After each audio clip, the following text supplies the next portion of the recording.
Well, at this moment, I'm supposed to do the same job that Father Tom did to the two earlier presenters.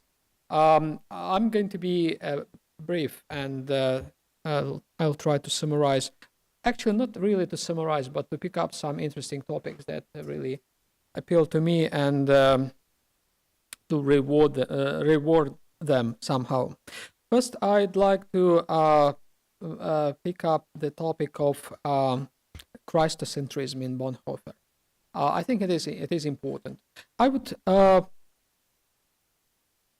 render the entire history of the Christian Church as a dialectics between two opposite points, theses, like Christocentrism and ecclesiocentrism.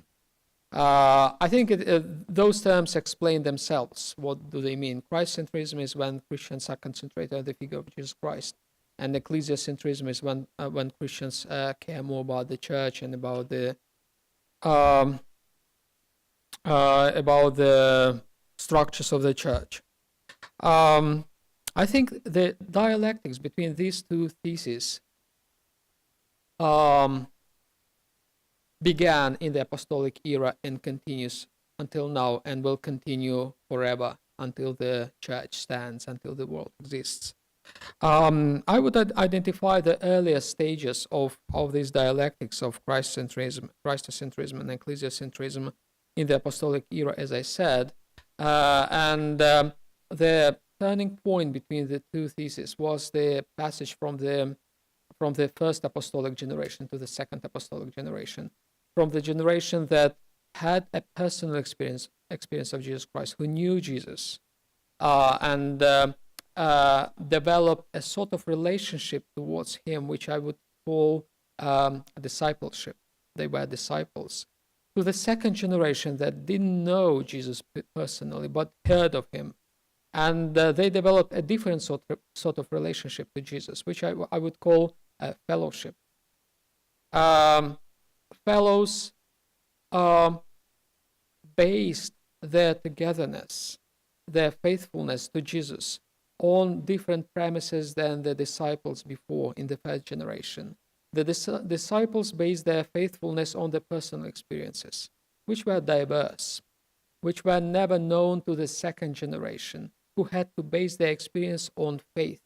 Hence is the passage about the necessity of faith even for those who never knew Jesus in John, who reflected exactly this sort of passage.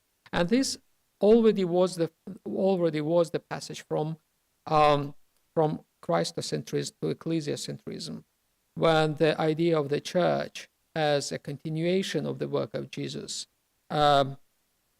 began developing in the Acts, in the later epistles of Paul, and so forth. So that was, I think, the earliest pair of the dialectical pair of Christocentrism to ecclesiocentrism. Then we come again and again to the same pair. Obviously, in the 4th century,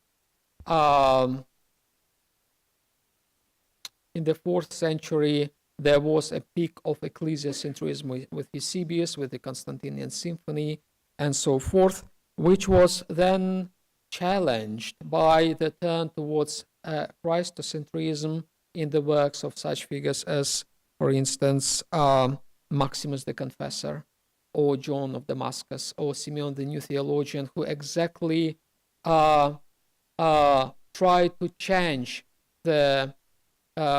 the tendency towards ossification of the church, towards making the church. Actually, it was a reaction to the phenomenon that began in the 4th century, which I identify as the merge of the two self-awarenesses. The self-awareness of the church, as the body of Jesus Christ, and the self-awareness of the church as a part of the empire, when the two self-awarenesses merged together. And people and that was a form of ecclesiocentrism in the Byzantine era. And figures like Maximus, like John of Damascus, like Simeon the New Theologian, challenged this pattern of thinking and tried to bring the consciousness of the church back to Jesus, to reinstate Christocentrism. Maximus and John of Damascus were particularly critical about the intervention of the state to the matters of the church as a token of ecclesiocentrism. I would present the Reformation as a turning point from ecclesiocentrism back to Christocentrism. The Reformation per se. In this sense, the Reformation was not something absolutely new in the history of the church. It just exaggerated, maybe to some extent, the phenomena that already had happened, like in the East. You can consider, say, not the iconoclasm as a Reformation, as an Eastern Reformation, something which superficially, if you look at it superficially, you would say that iconoclasm was a sort of Reformation because it was against the icons. It is I think it is a superficial point of view.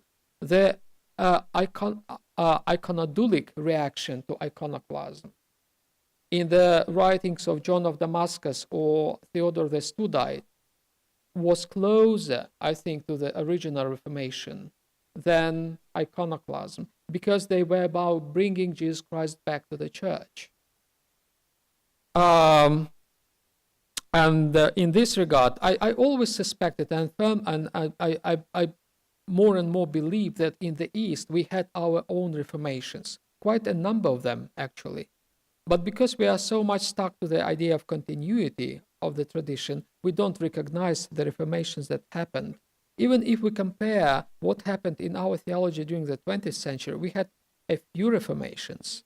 We have a completely different thinking now than we had, say, 30 years ago or 60 years ago, also because of our dialogue with the Lutherans, by the way.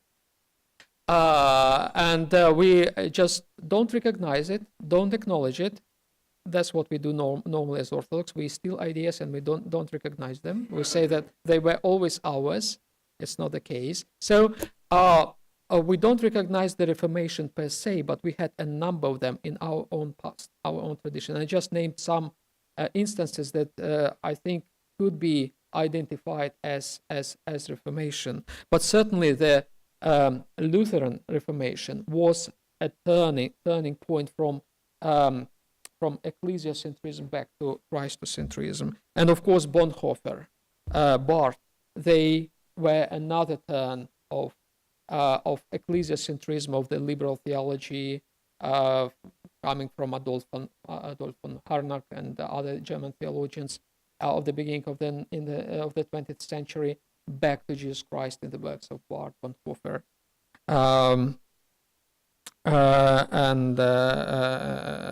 and so forth. So I would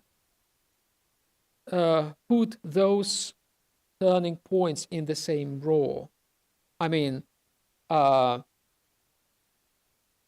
the first generation of Christians to the second generation of Christians, then probably from the era of Irenaeus of Lyon to the era of Eusebius. Maybe Origen was really Christocentric more than any other thinker, and his disciple Eusebius became already ecclesiocentric.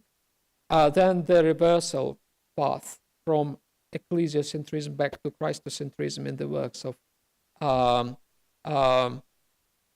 well, I would say maybe in Athanasius we can see this vis-a-vis Arius. Arius was certainly ecclesiocentric person, and Athanasius, with his theology of incarnation, was pretty much about Jesus Christ, just like Luther.